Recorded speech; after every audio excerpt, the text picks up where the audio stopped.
Сайн бацгаана уу хүүхдүүдээ. Өнөөдрийн монгол хэлний хичээлээр бид дараалсан 3 гэвүүлэгчийн дүрмийг судлах болно.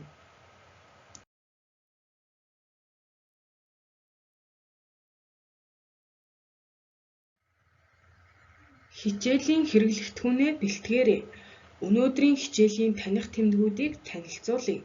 Энэхүү таних тэмдгүүдийг ашиглан ямар дасгал даалгавар гүйцэтгэхийг анхаараарай.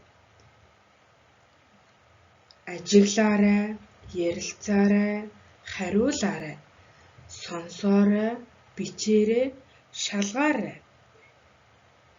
Эдгээр таних тэмдгүүдээ ашиглан өнөөдрийн хичээлээ хамтдаа хийцгээе.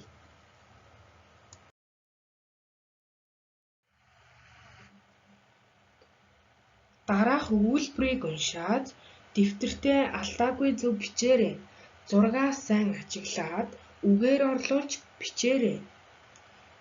Эхний даалгаврыг ажиглаад бичээд хамгийн сүүлд нь шалгах юм байна шүү хүүхдүүдээ. Цэвэрхэн хашаан дотор нь чацраг нь гүзээлзэг нь ургадаг гэм. Та бүхэн сурах бичгийнхээ 118 дугаар хуудасны Муурын байшин үлгэрийн зохиогчийн хэлсэн үгэн дотроос энэхүү өгүүлбэрийг олж өөрийнхөө бичсэндээ тулгаж үзээрэй. Цэвэрхэн хашаан дотор нь чацраг нь гүзээлзэг нь ургадаг гэм. Та нарын бичсэндээ таарч байна уу хүүхдүүдээ? Алдсан бол алдаагаа засаж бичээрэй. Тэгвэл бид өнөөдрийн хичээлээр энэхүү үгсийг ямар дүрмээр хэрхэн бичдэг тухай судлах болно.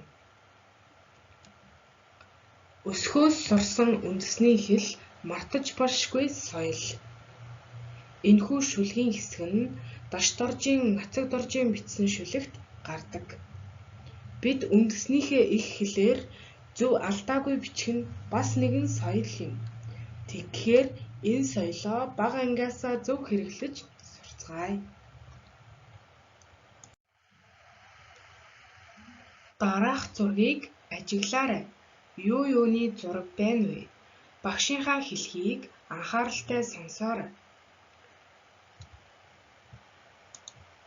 Улаалзаг нь, чацраг нь, хэдэг нь, гүзээлзэг нь, бөөрөлцөг нь, янзаг. Дараах зурагт жимс болон амьтдын зураг байна. Өөрөө уншиж үзээд дэвтэртээ бичээрэй. Хэрхэн бичснээ шалгаарай хүүхдүүдээ. Улаалзаг нь, чацраг нь, хэдэг нь, гүзээлзэг нь, бөөрөлцөг нь, янзаг. Эдгээр үгс нь ямар дүрмээр бичигдсэн байгааг ярилцъя. Эдгээр үгс нь бидний өмнө нь үздсэн хоолой гээ болон хэлний энтэй үгнүүд байна. Багш нь хэлний үзүүрийн эн хоолой гээг зурж тэмдэглэе.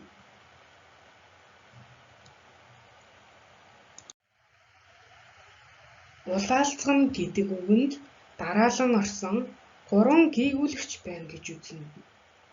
Чацраг нь гэхэд мөн адил дараалан орсон 3 гээгүүлэгч байна гэж үзнэ. Мөн хэдэг нь гэдэг үгэнд дараалан орсон 3 гээгүүлэгч байна. Эдгээр үгэнд бидний өмнө нь үздсэн хэлний үзүүрийн эн нь 3 дахь гээгүүлэгч болж байна. Тэгвэл дэвтэртээ бичсэн үгнүүддээ дараалан орсон 3 гээгүүлэгчээ дугаарлаарай хүүхдүүдээ. Эдгээр нэр үгнүүдэд дараалан орсон 3 гээгүүлэгчийн дундах эгшгүүдийг өнгөөр ялгаж тэмдэглэсэн байна. Тэгвэл балархай эгшиг ямар үүрэгтэй вэ хүүхдүүдээ? Дүрмээ санаарай. Дараалан орсон 3 гээгүүлэгчийн сүүлийн гээгүүлэгч нь хэлний үзүүрийн эн болон хоолой гээ байх юм бол өмнө нь богино эгшиг бичсэн байна.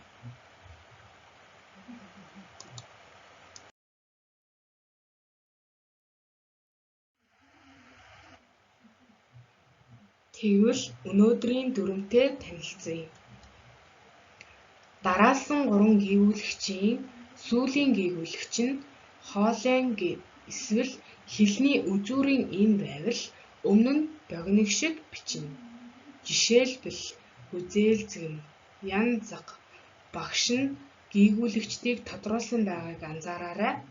Мөн давхар гүйвүүлэгчээр төгссөн үгэнд на, не, но, нө залгуурыг залгахдаа өмнө нь богино шиг бичнэ. Жишээлбэл мэдэгдэн, харилцан. Давхар гүйвүүлэгч гэхээр ямар байх вүлээ хүүхдүүдээ? Давхар гэсэн учраас 2 гүйвүүлэгч давхцаж орсон байгааг хэлдэг шүү дээ.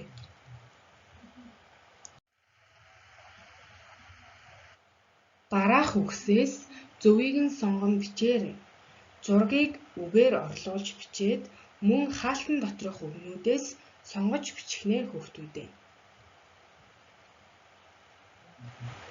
Бат чацарга нь идэнэ, бат чацарга нь амсна.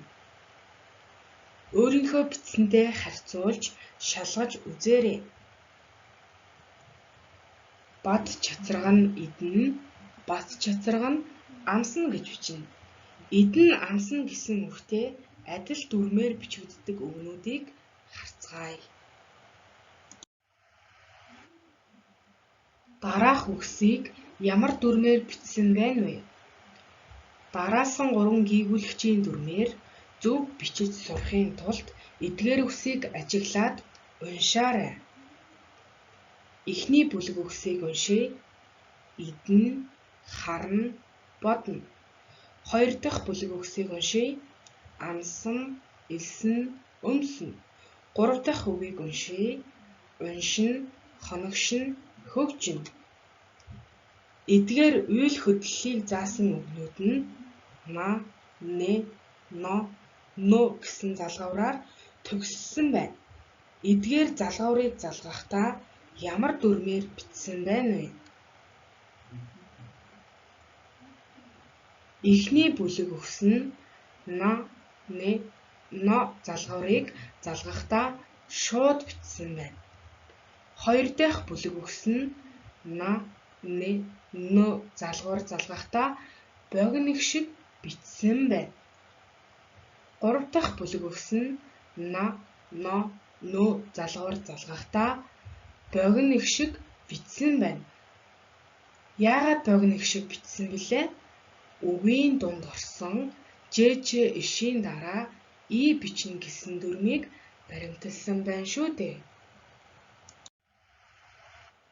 Дараалсан 3 гүйвүүлэгчийн дүрмээр зөв бичээрэй. Мэдэгд гэдэг үгэн дээр нэ залгав. Харилц гэдэг үгэн дээр на. Бичлц гэдэг үгэн дээр нэ. Туслалц гэдэг үгэн дээр на. Зууралц гэдэг үгэн дээр на залгуурыг тус залгаж бичээрэй. Ямар дүрмээр бичих вэ? Санаарай хүүхдүүдээ.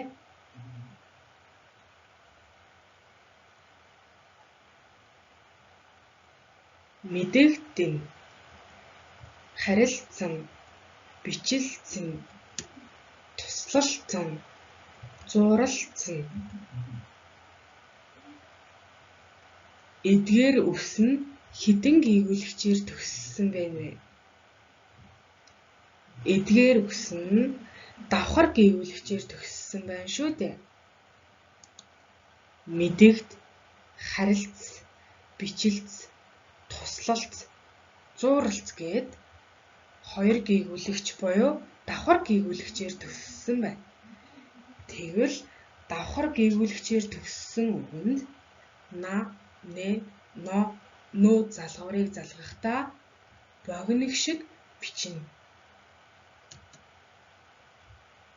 Тэгвэл на, не, но, нө залгуурын ин гүйвүүлэгч нь 3 дахь гүйвүүлэгч болж байна шүү дээ. Дараагийн дасгалыг хамтдаа хийцгээе. Дасгал 3. Залгаврыг залгахдаа дүрмээ санаарай. Голын ус урсна, голын ус хөлтөн, голын ус, мөстөн гэж бичих юм байна. Дэвтэртээ бичиж үзээрэй. Бичээд багшийнхаа хийсэнтэй харьцуулж шалгаарай хүүхдүүдээ. Голын ус урсна. Голын ус хөлтөн. Голын ус мөстөн. Эдгээр үгсийг ямар дүрмээр яаж бичсэн байна вэ? На, не, но, нө залгуурын өмнө богино шиг бичсэн байна. Дасгал 4. Холбоо үг бүтээгээрэй. Зургийг үгээр орлуулж бичээд ямар гэсэн асуултанд хариулагдах үгсийг сонгосон байх ёстой. Та бүхэн өөрсдөө ямар ч үг сонгон бичиж болно. Гол нь ямар гэсэн асуултанд хариулагдах гол шинжийг нэрлсэн үг байх ёстой. Багш нь том гэсэн үгийг сонголоо. Том халбага. Том хундаг. Ямар халбага вэ? Том халбага. Ямар хундаг вэ? Том хундаг.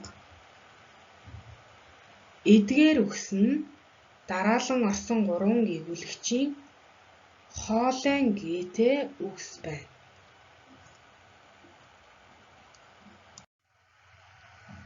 Дасгал 5. Зөв үгсийг сонгон бичээрэй. Өгүүлбэрийг гүйцээж бичихдээ хаалтан доторх үгсээс зөвийг нь сонгон бичээрэй. Энэ юуны зураг вэ? Гүзээлцэг нь жимс амттай. Энэ юуны зураг вэ? Туулай дэгдэнэ. Хүүхдүүд бөмбөртнө. Дэвтэртээ бичээд багшийнхаа хийсэнтэй харьцуулж шалгаарай хүүхдүүдээ. Хэрхэн бичсэнийг харцгаая. Гүзээлцэг нь жимс амттай. Туулай дэгдэнэ. Хүүхдүүд бөмбөртнө.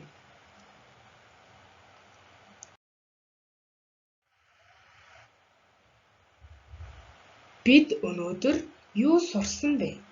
Шинээр мэдэж авсан зүйлсээ нэгтгэн ярилцъя хүүхдүүдээ. Багш нь дэлгэцэнд загварыг харуулсан байна. Сайн ажиглаарай. Гийгүүлэгч үсгүүдийг Г үсгээр тэмдэглэсэн байгаа. Үүнийг бид ямар дүрэн болохыг харцгаая. Дараалсан 3 гийгүүлэгчийн сүүлийн гийгүүлэгч нь хоолойн гээ болон хэлний үзүүрийн эн байвал өмнө нь богино шиг бичнэ. Энэхүү дүрмтэй холбоотой үгийг уншийе. Халбага, онцог, харцаг, зулцаг, эрдэнэ, батгана, зээргэнэ. Багш нь их шиг болон гийгүүлэгчийг өнгөөр ялган тэмдэглэсэн байна. Дараагийн загварыг ажиглаарай. Ямар дүрм байна вэ? Давхар гийгүүлэгчээр төгссөн үгэнд на, не, но, нө залгуурыг залгахдаа өмнө нь богино шиг бичнэ. Энэ дүрмтэй холбоотой үгийг уншицгаая. Мандна, үйлшин, суралцсан, санагдна, зөрөлдөн. Багш нь богино гişгийг өнгөөр ялган тэмдэглэсэн байна.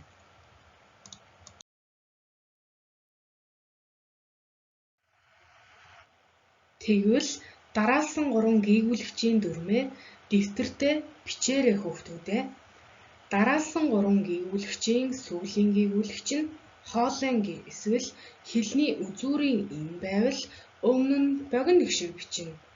Мөн давхар гийгүүлэгчээр төгссөн үгэнд на, не, но, нө залгуурыг залгахдаа өмнө нь богино шиг бичнэ.